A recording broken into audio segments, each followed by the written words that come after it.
Good evening and welcome to Scotland at 7. My name is Lewis McGlynn.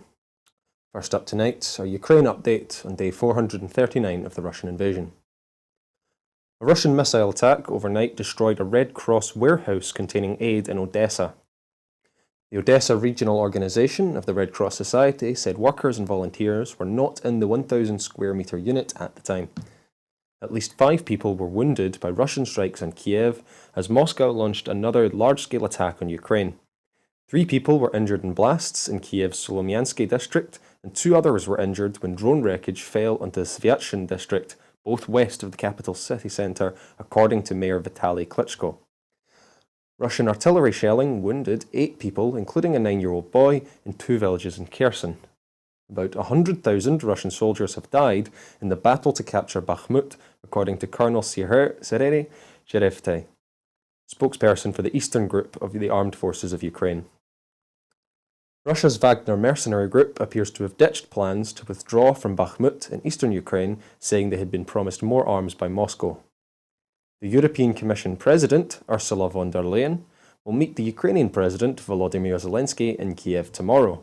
The EU could impose penalties on countries helping Moscow dodge Western sanctions as part of a drive to close loopholes in the regime of restrictions on the Russian economy.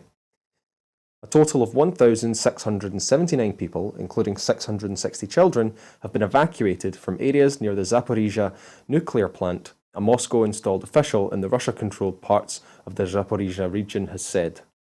The head of the UN's nuclear power watchdog, Rafael Grossi, has warned that the situation around the plant has become potentially dangerous. Zelensky marked the anniversary of the surrender of Nazi Germany in 1945 by saying he would formalise a day of remembrance in Ukraine on the 8th of May when other Western countries celebrate Europe's victory. 9 Ukrainian explosives experts who were engaged in demining were killed in a single Russian attack in the southern Kherson region on Saturday. Former Russian President Dmitry Medvedev has threatened anyone convicted of carrying out Saturday's attack on nationalist writer Zakhar Prilepin with death in prison. 5 people have been injured in a strike on the city of Balaklia. Oleg Sinigubov, the governor of Eastern Kharkiv region, has said. 16 settlements in the Zaporizhzhia region were hit by a total of 75 strikes over the past day, according to the local military administration. The number of Russian soldiers killed or injured since the start of the war stands at 193,430, according to the latest estimates from the Ukrainian military.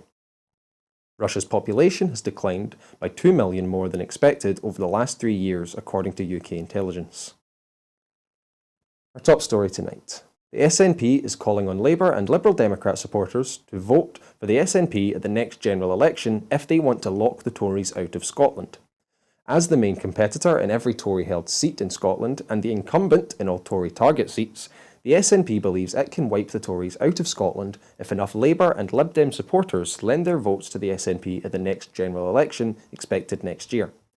In 2019, the SNP more than halved the number of Tory seats in Scotland, and given the widespread disenchantment with Rishi Sunak's government, senior party figures believe they can finish the job if enough Labour and Liberal Democrat supporters vote tactically for the SNP.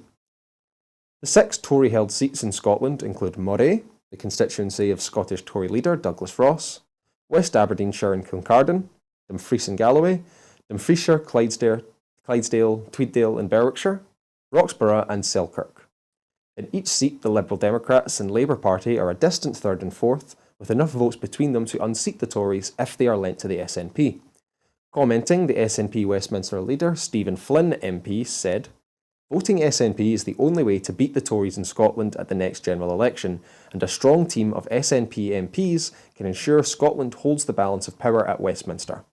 The SNP is the main competitor in every Tory-held seat and the incumbent in every target seat, so a vote for the Labour Party or the Liberal Democrats is a wasted vote that risks letting the Tories in the back door just like it did last time." Labour is under pressure to commit to repealing new anti-protest laws after calls from all the main Westminster opposition parties and concerns expressed privately by some Labour MPs. Restrictions on the right to protest are in the spotlight after much criticised arrests by the Metropolitan Police of Republican campaigners before Saturday's coronation. 2 shadow ministers have refused to say if Labour would scrap the powers, Speaking on his phone-in show on the LBC radio, David Lammy, the Shadow Foreign Secretary, was asked by a caller if a Labour government would repeal the Public Order Act, which was given royal assent 4 days before the coronation. "We can't come into office picking through all the Conservative legislation and repealing it," Lammy replied. Andrew Gwynn, the Shadow Public Health Minister, told Sky News that a Labour government would look very carefully at this legislation and that police appeared to have been very heavy-handed in their approach on Saturday. But he refused to commit to scrapping the Act, which gives police powers to shut down protests before disruption, outlaws tactics such as slow marching, and allows 6-month prison sentences and unlimited fines for demonstrators who lock onto others, objects, or buildings. Commenting, the SNP's Chris Stevens MP said, "With each passing day, pro-Brexit Labour prove just how indistinguishable they are from the Tories. Failing to commit to scrapping this draconian piece of legislation demonstrates how spineless Keir Starmer's party has become." Offices and retail spaces across the Canary Wharf business district will soon be powered by clean energy generated by a wind farm in Scotland. Canary Wharf Group, which manages the 60-hectare estate in East London, has struck a deal with one of the world's biggest providers of renewable energy to meet its almost 3/4 of its electricity demand from wind power. The deal is expected to help some of the UK's biggest corporate names occupying office space in Canary Wharf, including EY, HSBC and BP, to cut their emissions while reducing their energy costs. Brookfield, an asset manager chaired by Mark Carney, the former Bank of England governor, will provide Canary Wharf with green energy. The company, one of the world's largest investors in renewable power, will do so by growing its renewables portfolio with the development of a new onshore wind farm in Scotland, which is due to begin generating electricity from 2026. The estate manager has bought renewable electricity for the business district from energy suppliers since 2012, but the deal with Brookfield is the first time it will source its clean electricity directly from a renewable energy project. The 15-year agreement could be extended to supply all of Canary Wharf's 18 million square foot of office, retail and leisure spaces with 100% renewable electricity, according to Shobi Khan, the chief executive of Canary Wharf Group. The Bank of England could be forced to raise interest rates to 5% this summer, Goldman Sachs has warned, as the UK struggles to bring down the highest rates of inflation among the G7 group of advanced economies. The BOE is widely expected to increase the cost of borrowing for households and businesses on Thursday for the 12th time in succession, with financial markets anticipating a quarter-point rise to 4.5%. However, the US Investment Bank warned that households and businesses could face further increases in the cost of borrowing as central bank struggles to bring down the highest rate of inflation in 40 years to more sustainable levels. It comes with inflation stuck in double digits after falling by less than expected in March, standing at 10.1%, as UK households grappled with the fastest annual rise in food and drink prices since 1977. Inflation sticking at higher levels than expected would maintain pressure on households amid the cost of living crisis, and could prove embarrassing for the government after Rishi Sunak's pledge to halve the rate of inflation this year. The inflation rate stood at 10.7% when he made the promise. Goldman said that although UK inflation was on track to fall rapidly, helped by cooling global energy prices, the measure for the rising cost of living was unlikely to drop enough to meet the bank's 2% target set by the government. The likely Bank of England rate increase comes as households and businesses across the UK come under growing pressure from past rate rises, with millions of borrowers who fixed their mortgages and loans at lower rates coming to the end of these deals. About 1.4 million households' fixed-rate mortgages are due to expire this year. The Skipton Building Society is planning to launch a 100% mortgage aimed at would-be first-time buyers who cannot save for a deposit, the first since the 2008 financial crisis. Standard home loans, where the borrower does not have to put down a deposit, used to be fairly commonplace, but the last was axed in the wake of the financial crisis. However, Skipton Building Society is getting ready to launch a mortgage targeting those trapped in rental cycles and who do not have access to the bank of mum and dad, and so are therefore unable to save up enough for a home deposit. Precise details of how the deal will work have yet to emerge, but according to reports, the new product will be available up to 100%. The deal is expected to be launched in the near future, with borrowers needing to demonstrate a history of paying rent comparable to mortgage repayments for up to 2 years, with the deal fixed for more than 2 years to guard against the risk of falling into negative equity. Such a mortgage would differ from other niche products available that let people borrow up to 100% of the purchase price, but require a family member to provide a financial guarantee as security on the home loan, meaning that they are often only an option available to those from well-off families. The announcement could reopen the debate about responsible lending at a time of uncertainty about house prices, and coincides with speculation that the UK government plans to resurrect the Help to Buy scheme, which closed to new applicants late last year. Higher house prices and private rents soaring to record highs are just some of the reasons why many would-be buyers are finding saving up to a sufficient deposit a bigger challenge than ever.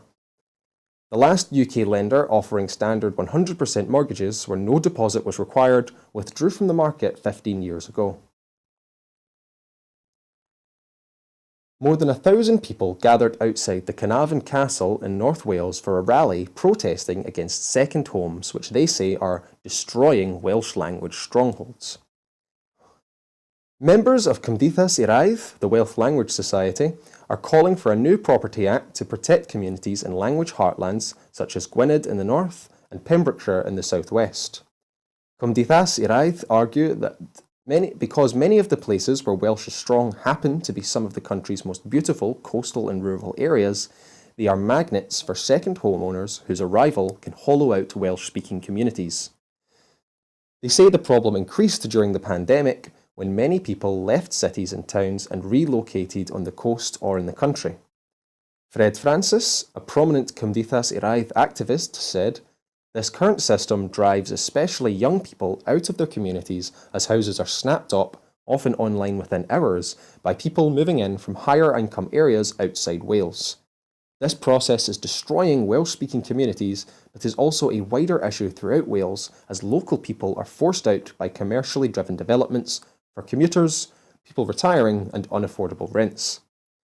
Cymdeithas is calling for a Property Act which would regulate the open market and treat housing as social assets to provide homes for people in their communities rather than the open market system which views houses as commercial assets for profit.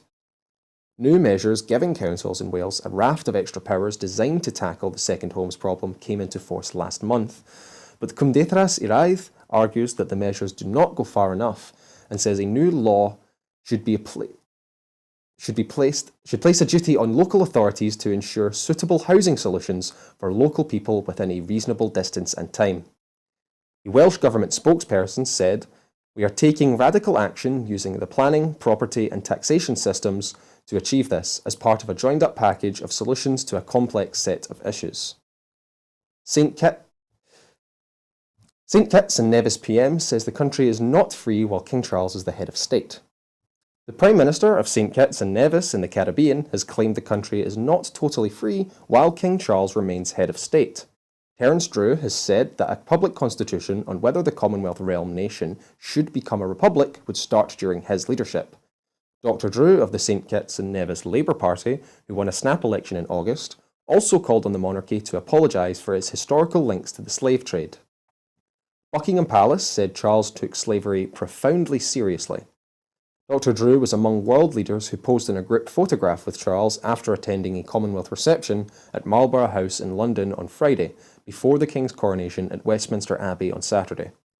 Charles is sovereign of 14 Commonwealth realms in addition to the UK.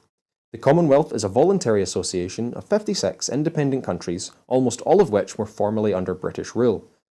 In the run-up to the coronation, representatives from 12 Commonwealth countries joined forces to call on Charles to acknowledge and apologise for the impact and ongoing legacy from British genocide and colonisation. In November 2021, Barbados became a republic, replacing the late Queen with a president as its head of state, and there has since been speculation that other countries, such as Jamaica, could follow suit. The future role of the monarchy in the realms came under renewed scrutiny following the death of Queen Elizabeth II, and controversies surrounding royal trips last year to Caribbean countries by the Prince and Princess of Wales and Duke and Duchess of Edinburgh William and Kate's royal trip in March 2022 to Belize, Jamaica, and the Bahamas was criticised over tone-deaf images which critics claimed were reminiscent of colonial days. Iran has hung 2 men convicted of blasphemy, according to authorities, carrying out rare death sentences for the crime as the number of executions soars across the Islamic Republic after months of unrest. The country remains one of the world's top executioners, having put to death at least 203 prisoners so far this year, according to the Oslo-based group Iran Human Rights. But executions for blasphemy remain rare, as in previous cases, the sentences have been reduced by authorities. The pair executed, Youssef Mehrad and Sadrollah Fazeli Zareh, died at Arak prison in central Iran. They had been arrested in May of 2020, accused of being involved in a channel on the Telegram message app called Critique of Superstition and Religion, according to the US Commission on International Religious Freedom. Both men spent months in solitary confinement and could not contact their families, the Commission said. Mahmoud Amiri Moghadam, who leads Iran Human Rights, said the executions exposed the medieval nature of Iran's theocracy. The international community must show with its reaction that executions for expressing an opinion is intolerable, he said. The refusal of the international community to react decisively is a green light for the Iranian government and like-minded people around the world.